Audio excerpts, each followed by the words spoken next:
नमो नमः विद्यार्थियों। आज हम पढ़ेंगे ऑब्जेक्टिव प्रश्नों से आधारित संस्कृत के प्रश्न जो कि बहुत ही इम्पोर्टेंट हैं 10वीं बोर्ड परीक्षा के लिए। इनको आप नोट कर लीजिए, याद कर लीजिए। तो देखते हैं पहला प्रश्न इस प्रकार है, रामस्य इत्यस्मिन् पदे का विभक्ति। तो राम शब्द में कौन सी विभक्ति है? राम के रूप जरूर याद करें, षष्ठी विभक्ति इसमें। बालिका शब्द से प्रथमा व्यक्ति का बहुवचन क्या बनेगा? तो बालिका का प्रथम व्यक्ति का बहुवचन 2 नंबर पर दिया है, बालिका बनेगा। अच्छे से नोट कर लीजिए। तीसरा प्रश्न देखते हैं, पित्रे इत्यस्मिन् पदे का विभक्ति। तो पित्रे शब्द में चतुर्थी व्यक्ति है, पिता के रूप है, मूल शब्द पितरी है। सप्तमी विभक्ति का रूप बनता है रमायाम, रामायण में तृतीय है, फलाय में चतुर्थी एक वचन है और साधु में पंचमी षष्ठी का एक वचन, इसलिए सारे शब्दों की विभक्ति आपको आना चाहिए। अत्र पुस्तकम अस्ति इत्यस्मिन् वाक्ये अव्ययम अस्ति। तो इसमें अत्र अव्यय हो जाएगा। अव्यय नहीं है न, परा, सर्व और ननु। तो इसमें सर्व सर्वनाम, इसलिए सर्व क्या नहीं है? अव्यय नहीं है। ननु भी अव्यय है, परा उपसर्ग है। तो प्रत्येक 22 उपसर्ग अव्यय होते और ना भी अव्यय है। अगला प्रश्न देखते हैं, 7वां प्रश्न देखिए, नोट करते जाइए आप। 7वां प्रश्न। तो 7वें प्रश्न में बता रहे हैं, यद्यपि इत्यस्य पदस्य संधि विच्छेदम लिखत। तो इसमें यदि प्लस अपि, ये संधि विच्छेद सही होगा। ध्यान से देखना है, जो द्या लिखा है, आधा दा और या मिलकर के द्या बनता है। तो द्या का जो या है, या को ई करके यदि प्लस अपि। और यण संधि की पहचान क्या होती है कि कोई भी या और वा के आगे आधा व्यंजन वर्ण होता है तो यण संधि होती है। तो इसमें यण संधि भी है। अज प्लस टाप बनेगा अजा, स्त्री प्रत्यय लगा हुआ है। बालक प्लस टाप बालिका बनता है। सह प्लस एव, तो सहा में कौन सी संधि हो जाएगी? यहाँ पर विसर्ग संधि, ये सही बनेगा क्योंकि विसर्ग है तो विसर्ग का लोप हो जाता है। सहा शब्द जहाँ होता है या ऐशा शब्द जहाँ पर होता है। अगली संधि है अयादि संधि से उदाहरण पूछा गया है, नौ प्लस एका। एका में यहाँ तो विसर्ग भी लगा लीजिए। नौ, औ को एचो यवा यावह सूत्र से एको आय, ऐ को आय, ओ को अब और औ को आब आदेश होता है। तो औ का आब आदेश करेंगे तो क्या शब्द बनेगा? ना प्लस आप प्लस इका जोड़ेंगे तो नाविका शब्द सही बनेगा। नोट कर लीजिए सभी विद्यार्थी, ये प्रश्न ऐसे हैं जो बोर्ड एग्जाम में आएंगे। 11वां प्रश्न देखिए, छात्रः भूया भूया प्रश्नं पृच्छति इत्यस्मिन् वाक्ये अव्ययम अस्ति। तो पृच्छति कोई क्रिया अव्यय नहीं होती है, ठीक है। किसी शब्द नाम में अव्यय नहीं होती, जिसमें विभक्ति लगी है वो अव्यय नहीं होता। तो इसमें भूया भूया क्या है? अव्यय कहलाएगा। छात्रा भी अव्यय नहीं, प्रश्नम भी अव्यय नहीं। लभे इत्यस्मिन् पदे लकारे, आत्मनेपद की धातु लब धातु। तो लब धातु के रूप आत्मनेपद में किस प्रकार से चलते हैं? लट लकार है इसमें। लबते लबेते लबंते, लब से लबेते लबध्वे, लबे लबा वहे लबा महे। तो लभे ऐसी सेवते सेवेते सेवंते, ठीक है। वर्तते वर्तेते वर्तनते, वर्धते वर्धेते वर्धनते, आत्मनेपद में भी आपको काम आएंगे। तो इस प्रकार से ऑब्जेक्टिव हमने 12 प्रश्न देखे हैं। आप इनको अच्छे से नोट करिए, याद कर लीजिए। इसी टाइप के प्रश्न आपके बोर्ड एग्जाम में आएंगे। इसका दूसरा सेट भी हम देखेंगे। अब चलते हैं हम कुछ दूसरे प्रश्नों की ओर। आमना, जो कि आपको परीक्षा में बहुत अच्छे से आना चाहिए। इसमें गलती क्या करते हैं हम, पहचान में नहीं आता कि पूछा क्या जा रहा है। तो आमना लिखना है, इसमें सही गलत या कट के निशान नहीं लगाना है, इस बात का आप ध्यान दें।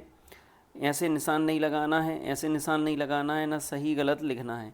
तो प्रश्न में ही आप ध्यान से देखेंगे तो प्रश्न में क्या लिखा हुआ है? आम लिखा हुआ है, कैसे लिखना है और ना कैसे लिखना है वो भी लिखा है। तो पठ इत्यस्मिन् पदे लोट लकारा अस्ति। तो इसमें उत्तर सही आएगा आम। क्यों सही है आम? क्यों? क्योंकि पठ धातु के रूप लोट लकार में किस प्रकार चलते हैं? पठतु पठताम पठंतु, पठ पठतम पठत, पठानी पठा पठाम। तो इसमें हलंत नहीं आएगा, तो मध्यम पुरुष एक वचन में पठ शब्द बनेगा। दूसरा है, हमने इधर टिक लगा रहे हैं क्योंकि लिखने में थोड़ी सी दिक्कत होती है इसमें। तो पहले में क्या आ जाएगा? आम। दूसरा, हंति इत्यस्मिन् पदे एक वचनम अस्ति, इसमें भी आम आएगा। हन धातु के रूप कैसे चलते हैं? अधिकांश बच्चे इसमें बहुवचन लगा सकते हैं। तो हंति, हता, घिनंती, इस प्रकार के रूप चलते हैं। हंसी, हता, हत, हनमी, हनवा, हनमह, इस प्रकार से हन धातु के लट लकार में रूप चलेंगे वर्तमान काल में। सुर जमा ईस, प्लस को जमा बोलते हैं, सुर जमा ईस। तो सुर प्लस ईस में गुण संधि होती है तो सुरेशः बन जाता है, बिल्कुल सही है। जिसमें ए की मात्रा ओ की मात्रा आती है वो गुण संधि का रूप कहलाता है। विद्यालयः, विद्या प्लस आलय इत्यस्मिन् पदे दीर्घ संधि अस्ति आम। ये उदाहरण जरूर पूछा जा सकता है। विहा इत्यस्मिन् पदे वि उपसर्गा बिल्कुल सही है। हा धातु है, ल्यप प्रत्यय है, तो प्रत्यय संबंधी भी प्रश्न इसमें आप समझते जाइए। पर्यावरण इत्यस्मिन् पदे परि उपसर्गा बिल्कुल सही। परि प्लस आवरण, तो इसमें यण संधि भी है और परि उपसर्ग भी है। तो ये 6 प्रश्न आपने नोट कर लिए। तो आगे बढ़ते हैं हम 7वें प्रश्न की ओर। सेवते, तो ये जो सेवते शब्द होता है, सेवते का अर्थ क्या होता है? इत्यस्मिन् पदे, यहाँ से प्रश्न शुरू होता है जहाँ इनवर्टेड कॉमा लगे रहते हैं। सेवेते, सेवते, सेवेते, सेवन्ते, तो इसमें बहुवचन नहीं है, इसमें द्विवचन है। सेवते में एक वचन, सेवते में द्विवचन और सेवन्ते में बहुवचन होगा। यह आत्मनेपद का रूप है। पठिष्यथ इत्यस्मिन् पदे पठ धातु अस्ति, बिल्कुल आम सही है। भविष्यकाल का रूप है, मध्यम पुरुष बहुवचन में बनता है। पठिष्यथ। लट लकार और लृट लकार के रूप बिल्कुल एक जैसे चलते हैं, सिर्फ यश बीच में जुड़ जाता है, सेम पीछे के प्रत्यय सेम रहते हैं। इससे जुड़ जाता है कहीं पर आधा श और या शय जुड़ जाता है, तो ये ध्यान रखें। तो पहला सेवते में क्या हो गया? उत्तर ना, और दूसरे में आम।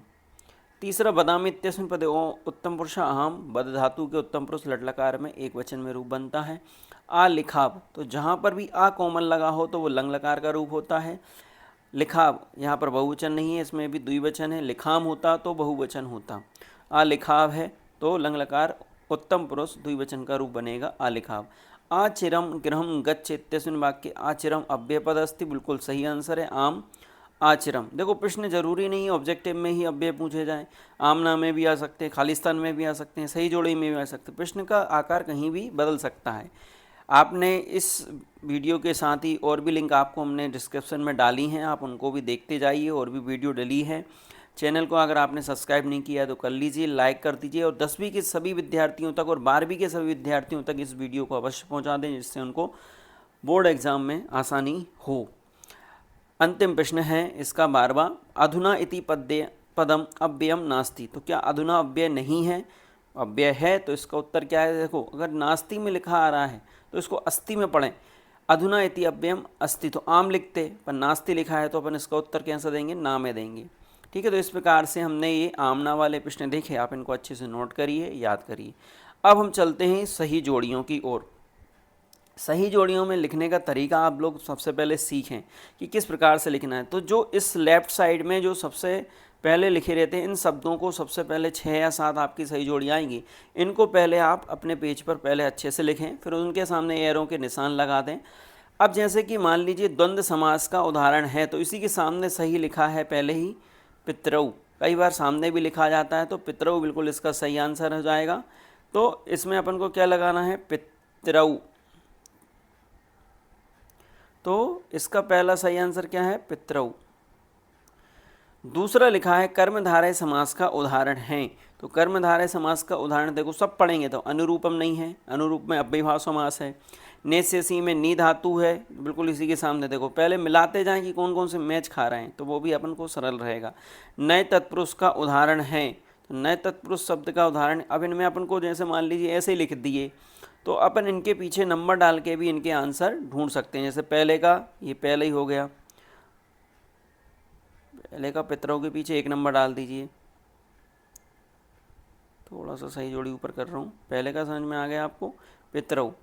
दूसरा क्या लिखा है? कर्मधारय समास का उदाहरण है, तो कर्मधारय समास का उदाहरण नवमालिका, तो यहाँ पर अपन 2 नंबर डाल दीजिए। नी, नेस्यसी बनता है नी से।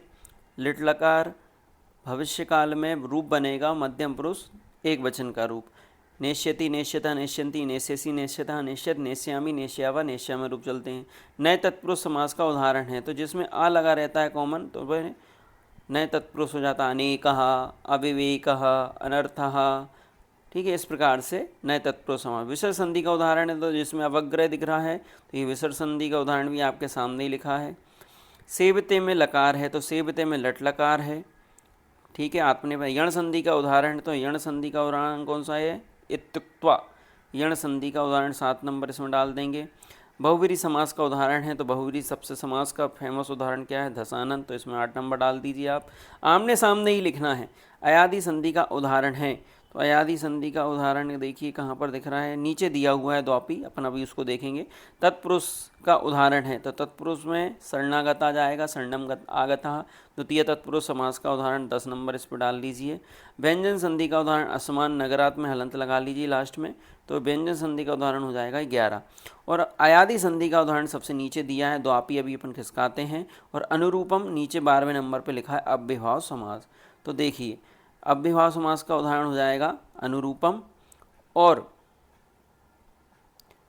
अयादि संधि का उदाहरण हो जाएगा द्वापी। तो द्वापी का संधि विच्छेद अगर हम करेंगे तो क्या होगा, द्वह दौ प्लस अपी, ये दौ प्लस अपी बनेगा। तो ध्यान से आप लोग देख लीजिए कि जो सबसे पहले मिल रहे हैं, जैसे संधियाँ भी पहचानना है तो दीर्घ संधि कैसे पहचानेंगे, दीर्घ का ई ऊ होगा, गुण संधि में ए ओ की मात्रा होगी, वृद्धि संधि में, इसकी संधि का वीडियो भी हम बहुत जल्दी लाने वाले हैं। अगली वीडियो अपन संधि की देखेंगे जिसमें बहुत आसान तरीके से संधि समझेंगे ट्रिक के माध्यम से। इसके बाद देखते हैं हम, देखिए अभी हमने 36 प्रश्न देख लिए हैं, इसका सेकंड पार्ट हम अगली वीडियो में देखेंगे, जिससे वीडियो लंबी ना हो और आप आसानी से देख सकें।